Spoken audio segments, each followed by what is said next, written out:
Cada vez tenía que hacer cosas más extrañas para satisfacer mis instintos. Comérmelos me producía placer sexual.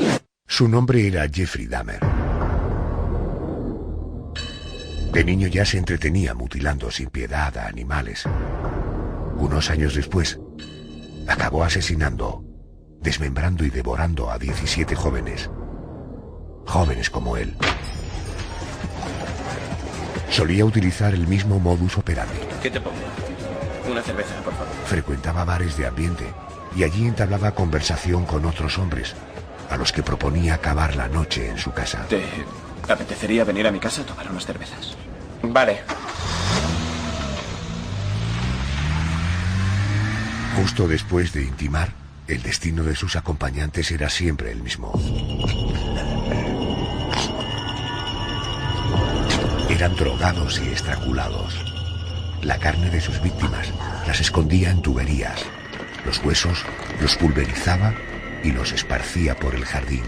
Y las cabezas y genitales los exponía como trofeos en sus estanterías. Por si todo fuera poco, en la nevera guardaba otros fragmentos de los cuerpos que devoraba sin ningún tipo de reparo.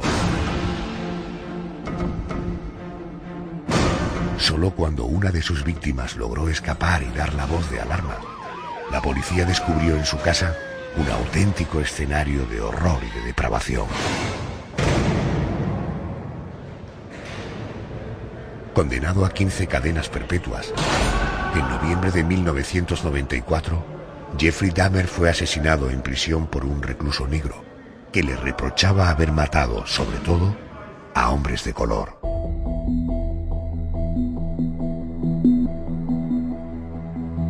Su figura ha quedado para siempre en la cultura popular, a veces de una forma macabra. De él se han vendido llaveros, camisetas y hasta delantales. Se han vendido muñecos con su rostro y ha sido protagonista de canciones, de chistes y de cómics. Sus andanzas también han sido reflejadas en la gran pantalla. 3 películas profundizan en su infancia y también en sus crímenes. Su cerebro, el cerebro de un psicópata, de un auténtico asesino sin escrúpulos, fue extraído por los doctores para ser estudiado, para encontrar alguna pista que pudiera explicar tanta maldad.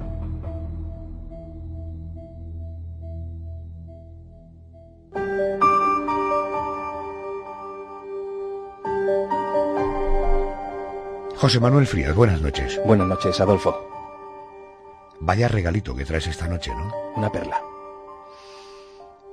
A nuestro protagonista de esta noche, Jeffrey Dahmer, asesino de 17 jóvenes, no le bastaba con matar. También practicaba la necrofilia y comía carne humana, la carne de sus víctimas. Sobre el conocido como caníbal de Milwaukee, un auténtico depravado sexual con rostro de buen chico, se filmó en el año 2002 la película Dahmer, basada en su espantosa historia. Una historia que empieza como casi todas, con un niño que en algún momento de su vida se sale del camino. Creo que tenía 14 o 15 años cuando empecé a pensar de forma obsesiva en la violencia mezclada con el sexo. Cada vez era peor. No sabía cómo contárselo a alguien, así que me lo guardé para mí. ¿Qué nos puedes contar sobre la infancia de Jeffrey Dahmer? Jeffrey nació en Milwaukee, en el estado de Wisconsin, en Estados Unidos, el 21 de mayo de 1960. En este caso, en realidad, no encontramos una infancia tortuosa, como en otros casos, sino todo lo contrario. O sea, fue un niño que creció en un ambiente que podríamos considerar normal. Aunque su padre, Lionel, necesitaba cambiar de domicilio con relativa frecuencia, por motivos de trabajo, era químico de profesión, en 1967 la familia logró instalarse en una casa de manera definitiva en Ohio, y allí es donde el niño Jeffrey pasó buena parte de su infancia y de su adolescencia. Lionel Dahmer, padre de Jeffrey Dahmer. Era un niño muy vital. Le gustaba luchar, correr y hacer gracias delante de la cámara. Le gustaba jugar y estar rodeado de otros niños. Era muy extrovertido. Le gustaba jugar con las cosas, tocarlas y estudiar su textura. Parecía que estaba en sintonía con su entorno. Simplemente quería saberlo todo sobre lo que le rodeaba.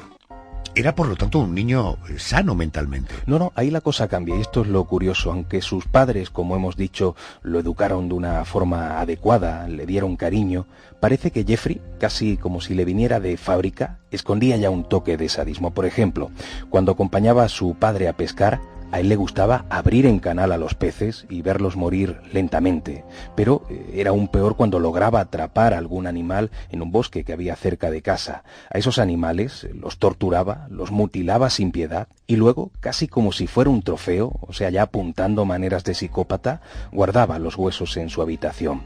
Además, poco a poco se fue convirtiendo en un niño solitario, en un niño poco comunicativo, y esa tendencia le fue acompañando hasta la propia adolescencia. Era el raro de la clase, era el chico mal visto por el resto de sus compañeros. Creo que no conectaba con nadie, que no tenía ningún amigo de verdad. Si no tienes ningún amigo, acabas guardándote muchas cosas y desarrollando muchas fantasías. El siguiente paso es pensar que alguna de esas fantasías puede ser real. José Manuel, tengo entendido que, siendo muy joven, Jeffrey Dahmer prácticamente se puede decir que se convierte en un alcohólico, ¿no? Sí, además eso le truncó varios proyectos. Por ejemplo, a los 18 años, su padre, que se acababa de divorciar y que se casó de nuevo, lo convence para que ingrese en la universidad. Así fue como a finales de 1978 empezó a dar clases en la Ohio State University, pero el alcohol le arruinó los estudios y tuvo que abandonarlos a los pocos meses. Y un año después, también por consejo de su padre, ingresó en el ejército y fue destinado a Alemania. Pero ahí ocurre lo mismo. La tentación de beber era enorme y finalmente fue dado de baja. ¿En qué momento comete Jeffrey su primer crimen? Su primer desencuentro con la justicia no fue un asesinato. Él, tras volver de Alemania, estuvo un tiempo en Florida, después volvió a su casa familiar en Ohio y finalmente se marchó a vivir solo a un apartamento en Milwaukee. El 25 de septiembre de aquel año, 1978, conoció a un joven, muy jovencito, de 13 años, al que le ofreció $50 a cambio de que se dejara hacer unas fotos. Quiero pedirte algo. Mira, yo te compro las zapatillas y tú, a cambio, me dejas hacerte unas fotos. ¿Ves cómo tenías razón? Sí, tenías razón, pero haces un buen negocio. Te compro las zapatillas y simplemente te haré unas fotos.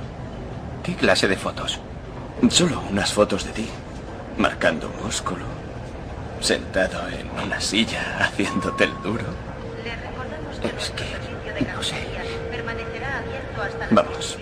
Aquel chico aceptó y en cuanto tuvo la oportunidad, Jeffrey Dahmer comenzó a tocarlo de manera lasciva. El chaval se asustó y salió corriendo y después sus padres lo denunciaron y Jeffrey fue condenado a 10 meses de prisión. Esa tendencia homosexual explicaría por qué todas sus víctimas fueron varones. Por cierto, ¿de qué manera se produjo el primer asesinato?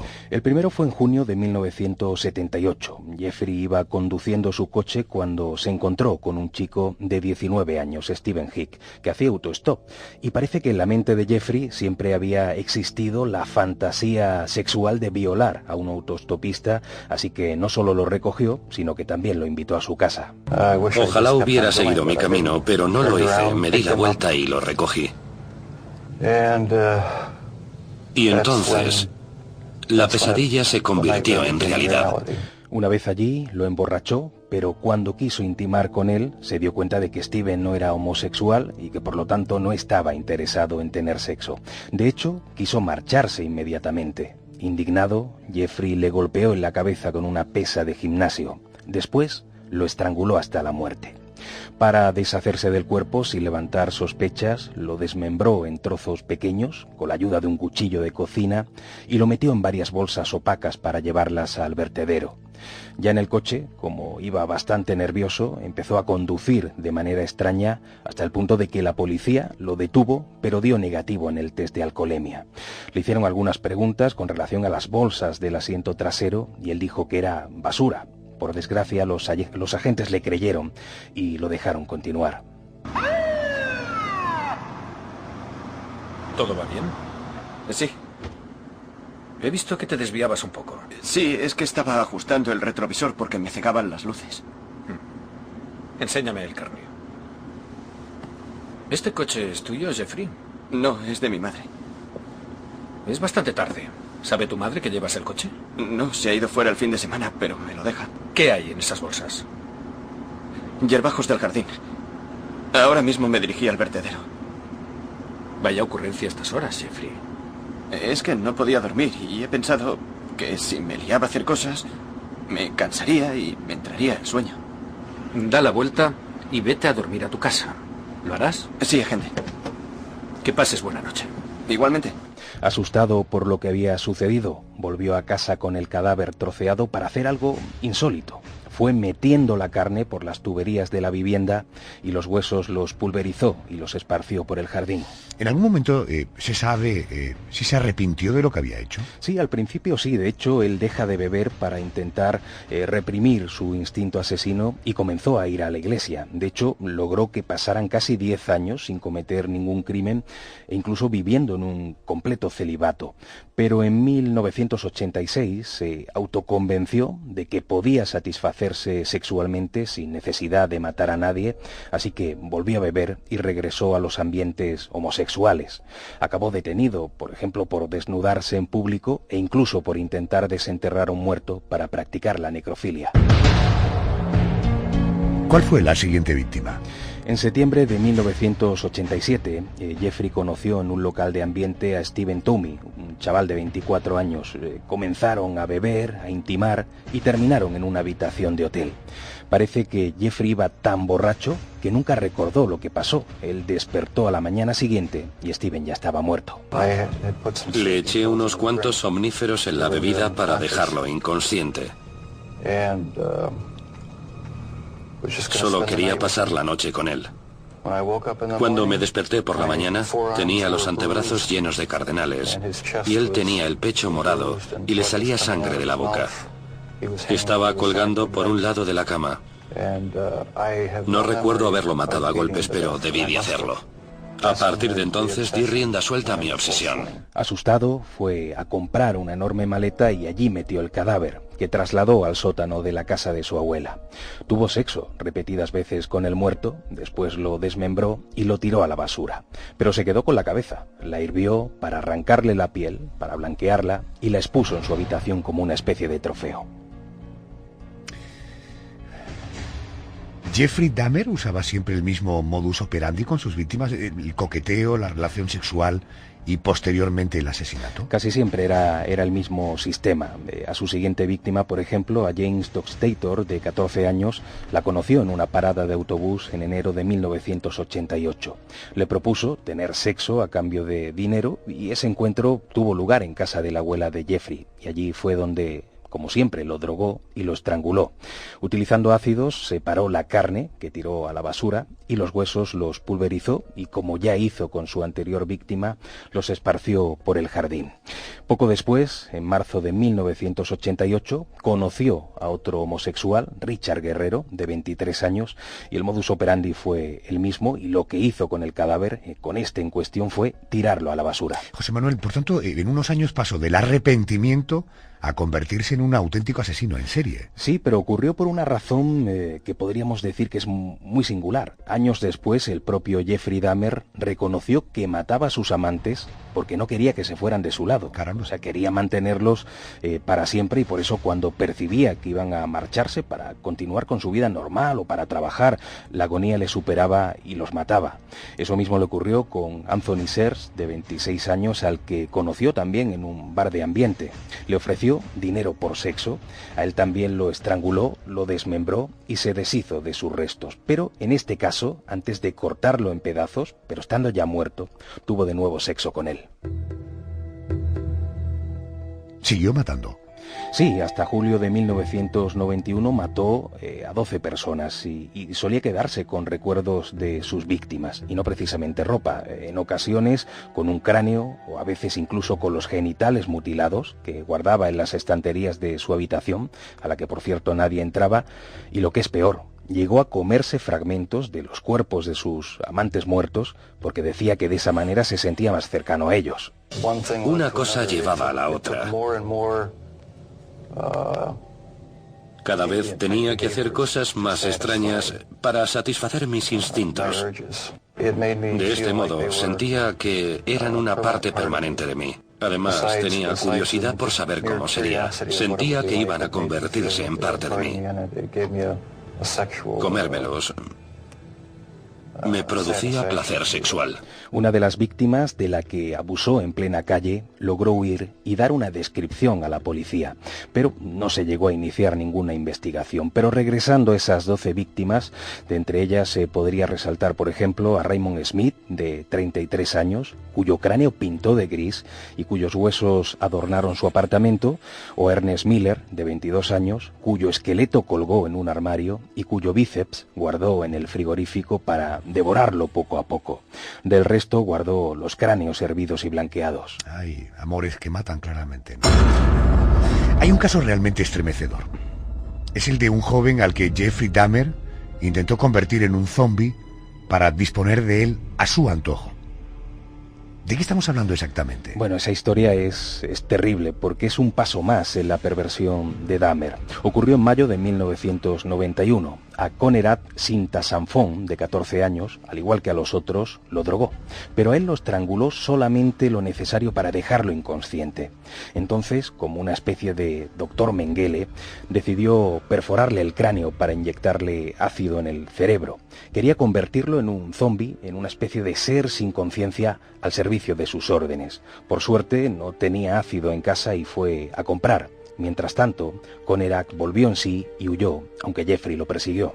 Emergencias, operador 71. Llamo desde la 25 con State. He visto a un chiquillo. Va completamente desnudo y le han pegado. Está lleno de cardenales y no se sostiene en pie. No lleva ropa. Está verdaderamente mal. Cuando la policía fue alertada de la presencia de un joven desnudo siendo perseguido por otro, detuvo a los dos. Conrad, completamente drogado, empezó a balbucear y Jeffrey dijo que era su hermano menor que había estado bebiendo demasiado aquella noche. Los agentes lo creyeron e incluso acompañaron a la pareja a casa. Lo que es curioso es que no se preocuparon ni por registrar lo que es la vivienda ni tampoco se hicieron preguntas sobre ese olor a descomposición que desprendía la casa. Al marcharse, Dahmer, indignado, volvió a estrangular a Conrad, en este caso hasta la muerte. Aunque lo de tratar de convertir a alguien en un zombie suene a ciencia ficción, en realidad es algo que, según varios investigadores, está ocurriendo en la realidad, en lugares como Haití. Por medio de determinados sistemas, se logra que una persona normal pueda convertirse en una especie de esclavo sin conciencia. Para saber algo más de este asunto vamos a contactar con un reportero que ha investigado a pie de calle todo lo relacionado con estas tradiciones dominicanas, metiéndose a veces en la boca del lobo. Se trata del investigador, escritor y corresponsal Juan José Revenga, autor de libros como Amanecer Zombie, Mundos Ocultos o En Busca de las Ciudades Perdidas. Juanjo, buenas noches y bienvenido a COPE. Hola, buenas noches y encantado de estar con vosotros. Ante todo, hay que decir que los zombies de los que vamos a hablar no tienen nada que ver con los que podemos imaginar, por ejemplo, con los que vemos en series de televisión como The Walking Dead, ¿verdad? Exactamente, lo principal de todo esto es que el zombie existe, pero no el zombie de Oscar Romero o el Walking Dead, el zombie sanguinolento que anda buscando dónde morder y a quién comerse, pero el zombie, la privación de voluntad, existe al 100% y es el mayor castigo de la religión vudú. ¿Qué puede llevar a desear fabricar, en fin, entre comillas, a un zombie? Hombre, esto es lo máximo que te puede hacer de daño en una religión, en el vudú. Esto se explotó muchísimo en el tiempo de la colonia, sobre todo en las colonias americanas, ya en República Dominicana, Haití, era el convertir a gente en zombies, quitarles la voluntad y hacerles trabajar en plantaciones de azúcar, hacerles trabajar gratuitamente en plantaciones a alguien que jamás se iba a rebelar. Pero todo lleva un proceso, sobre todo religioso. La religión y la fe es lo fundamental en el procedimiento de la zombificación. Este proceso de zombificación parece que solo está al alcance de Bokor, una especie de brujo. ¿Qué es exactamente este personaje? El Bokor es el brujo, el que maneja el mal, porque no olvidemos que el vudú es la religión más antigua del mundo. Son 7.000 años de religión. 7.000 años engañando a la gente es muy difícil, ¿no? O sea, que algo tiene que haber de verdad en esto. Y el que lo maneja, el que lleva los rituales, el que hace los trabajos de zombificación, es el Bokor, el brujo. Ese es el que tiene el poder y el conocimiento, porque al fin y al cabo todo también es conocimiento de los ingredientes que lleva el polvo, el famoso le poudre, el polvo zombie. Correcto, porque ahora sí que llega la pregunta, es decir, ¿cómo se produce la zombificación? Es decir, porque creo que hay una explicación científica, ¿no? Totalmente, y algo que se ha investigado y se ha intentado conseguir esta fórmula para utilizarlo como anestésico, ¿no? O sea que fíjate si tiene poder. Estamos hablando que para conseguir esto, lo principal es el pez globo, uno de los peces que tiene el veneno más potente del mundo. Y a partir de ahí, de la tetrodoxina, que es lo que lleva, luego ponemos pues los alimentos mágicos de las ancas de rana, las alas de murciélago, todas estas cosas mágicas, pero solamente ese veneno es 100.000 veces más potente que la cocaína, por ejemplo. Ese veneno, solamente con pisarlo, es suficiente si estás descalzo para que te entre en el torrente sanguíneo. ¿Y qué ocurre? ¿Cuáles son los síntomas? Cuando te entra en el torrente sanguíneo, tú te quedas pues con 3-4 pulsaciones por minuto. Prácticamente estás muerto, pero no estás muerto. Los médicos te hacen las pruebas para ver si respiras, si tienes pulso. Con 3-4 pulsaciones por minuto es imposible que te los encuentren y te declaran muerto. Te declaran muerto, te entierran y al cementerio va el Bokor, que allí con los cantos milenarios te despierta, las friegas de ruda, consigue sacarle, volverle a la vida, pero el gran problema es que hemos estado sin riego en el cerebro. Eso es irrecuperable. Un segundo sin riego en el cerebro ya acaba contigo. Ya no vuelves a tener la mente funcionando. Y por tanto pierdes la voluntad, ¿no? Eso es al final la zombificación. Tú estás vivo porque puedes moverte, pero como te ha faltado el riego en el cerebro, pues no tienes voluntad, estás totalmente ido. ¿Y este proceso se puede revertir? No, porque ya nos ha faltado el riego. En cuanto ha faltado el riego, esa parte del cerebro ha muerto y es irrecuperable al 100%. ¿Se siguen dando casos de zombificación en la actualidad o eso es una historia del pasado? No, muchísimo. Cada vez, incluso te puedo decir, en Haití he visto gente de muchísimo poder, de americanos, ejecutivos, que iban allí a hacer ceremonias de vudú para conseguir tener más poder en sus empresas y en sus negocios. Cada vez más el mundo civilizado, la globalización, nos está llevando a la vuelta, a dar la marcha atrás donde estaba el poder para conseguir las cosas. Y cada vez hay más gente que viaja a Haití solamente para eso.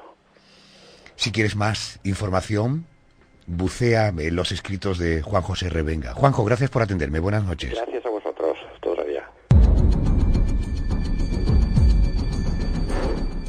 Vamos a seguir con nuestro personaje de esta noche. En la trayectoria criminal de Jeffrey Dahmer, aún quedaban más víctimas por venir. Entre ellas, Jeremías Weinberger, al que inyectó agua hirviendo en el cerebro. Quedó en coma, hasta que falleció 2 días después. Oliver Lacey, cuyo corazón guardó en la nevera. O José Bradefov, cuya cabeza y torso expuso en su salón. José, ¿es cierto que Jeffrey Dahmer sentía cierta atracción por el mundo de las ciencias ocultas? Sí, o más bien una Coño, atracción... no le faltaba un detalle a este. Tenía de todo, ¿no? Yo creo que más que ciencias ocultas era una atracción por una mezcla de ideas absurdas con un cierto trasfondo esotérico, eso sí. Dahmer quería construir un centro de poder que consistía en una mesa alargada con 6 calaveras sobre ella y con 2 esqueletos colgando del techo, uno a cada extremo.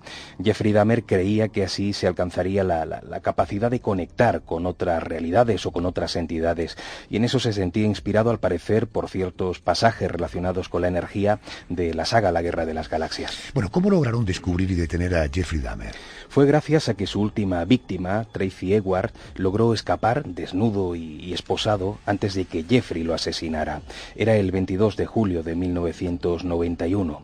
La policía acudió rápidamente a la vivienda de Dahmer y fue justo cuando salieron a la luz aquellos terribles despojos. Hablamos de sangre por las paredes, una cabeza en el congelador, restos putrefactos en los muebles, fotografías de cadáveres, cráneos, cuerpos mutilados, un espectáculo realmente pavoroso. Por más que al principio Jeffrey Dahmer lo negó todo, terminó confesando, incluso dando detalles precisos de cada uno de sus asesinatos. Vamos a escuchar a Dennis Murphy, inspector encargado de leer su confesión. Contó que una de las víctimas le había gustado de verdad, así que le había fileteado el corazón y lo había congelado. También había guardado sus bíceps. Dijo que se había comido el muslo de este sujeto, pero que estaba tan duro que casi no podía masticarlo. Por eso compró un ablandador de carne y lo usó con el bíceps. Todos los ingredientes para que fuera un caso extraordinariamente mediático. Pues sí, lo fue desde luego, y llegó a convertirse además en un auténtico circo. Por ejemplo, a Jeffrey Dahmer, al que apodaron el carnicero de Milwaukee, le apareció un buen número de admiradores que le enviaban cartas constantemente a la cárcel. Sobre él, además, se hicieron dibujos, caricaturas, cómic, incluso camisetas y alguna que otra canción dedicada a su figura. El juicio por sus asesinatos se inició el 27 de enero de 1992 en Wisconsin, donde no existe la pena de muerte. Los psiquiatras que lo atendieron determinaron que Jeffrey sufría cierta enajenación mental, pero que no era motivo para ser juzgado como asesino. Así que fue condenado a 15 cadenas perpetuas. Jeffrey Dahmer estaba cuerdo cuando cometió sus múltiples crímenes, por tanto será condenado a 15 cadenas perpetuas, una por cada asesinato confesado en el estado de Illinois. Tras 12 horas de deliberaciones, el jurado emitió su veredicto. Durante media hora, el juez Lawrence Graham fue desgranando un rosario de sentencias. 10 de los 12 miembros del jurado creyeron que Dahmer, el carnicero de Milwaukee, era una persona en posesión de sus facultades mentales cuando mató y descuartizó en cadena. La sala estaba repleta de familiares de las víctimas que siguieron con dolor y silencio la sentencia que deseaban.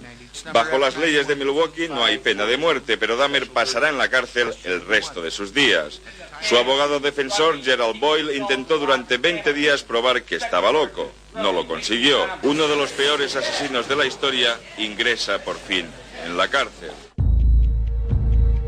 Sobre Jeffrey Dahmer, el popular investigador Robert Ressler, responsable de la Unidad de Ciencias del Comportamiento del FBI, escribió unas líneas en su libro Dentro del monstruo. ¿Qué destacarías de ese libro? Pues al parecer Robert creía que había atenuantes por locura. Según su tesis, este asesino no respondía al perfil clásico del criminal organizado ni al desorganizado. Era ambas cosas y ninguna, una especie de criminal mixto. En una entrevista que realizó personalmente a Dahmer, el asesino le contó detalles interesantes, como por ejemplo que aquel perro al que rajó vivo lo hizo para ver cómo era por dentro, y ahí tenía tan solo 16 años. Después clavó la cabeza de ese perro en una estaca y la colocó bien visible en el bosque. Ya sobre sus víctimas posteriores explicó que a algunos de aquellos muchachos les abría el vientre porque les excitaba ver los órganos internos e incluso se masturbaba sobre ellos. Después del veredicto del juez, las palabras de Jeffrey Dahmer fueron: Señor juez, todo ha terminado. Me siento muy mal por lo que hice a esas pobres familias y comprendo su merecido odio. Asumo toda la culpa por lo que hice. He hecho daño a mi madre, a mi padre y a mi madrastra,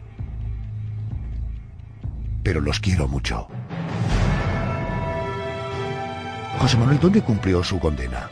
A Jeffrey lo enviaron al Instituto Correccional de Columbia, donde lo alejaron al principio de otros presos, más que nada por su propia seguridad. Pero pasado el tiempo, él mismo pidió un acercamiento al resto de reclusos para no sentirse tan solo.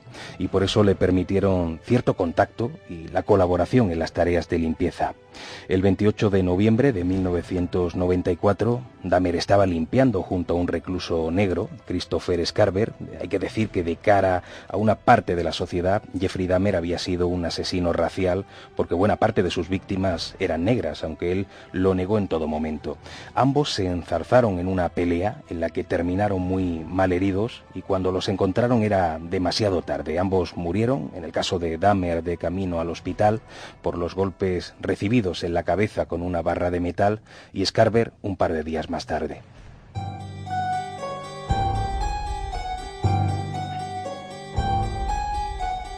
Cuando Jeffrey Dahmer murió, los médicos extrajeron su cerebro para estudiarlo.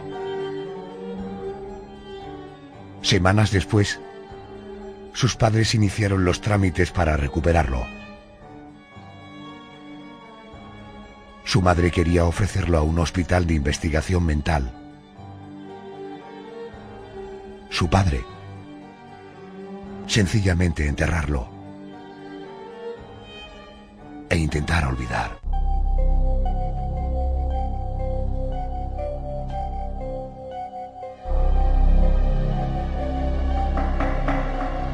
José Manuel, nos encontramos la semana que viene. Gracias. Buenas noches.